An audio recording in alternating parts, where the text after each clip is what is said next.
Today, I'll walk you through how to present with Notion, even if you're a total beginner or just need a quick refresher.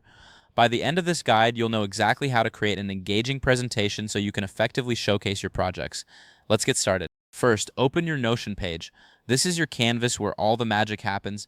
If you're unsure where to find it, simply navigate to your Notion workspace and select the page you want to use for your presentation. Next, click on the project that you want to present.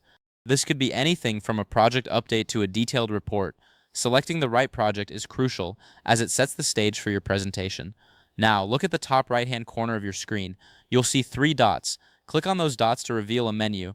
This menu contains various options that will help you customize your presentation experience. From this menu, click on Present. This action will transform your Notion page into a full-screen presentation, allowing your audience to focus solely on the content you've created. It's a seamless way to share your ideas without distractions.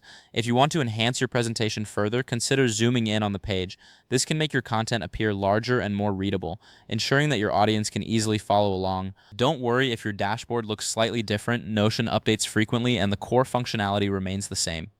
In summary, presenting with Notion is straightforward. You start by accessing your Notion page, select the project you wish to present, click the three dots in the corner, and then choose the Present option. Finally, remember that you can zoom in to make your presentation even more impactful. If this helped you out, please give the video a thumbs up. If you run into any issues, leave a comment below. Subscribe for more actionable guides. Thanks for watching.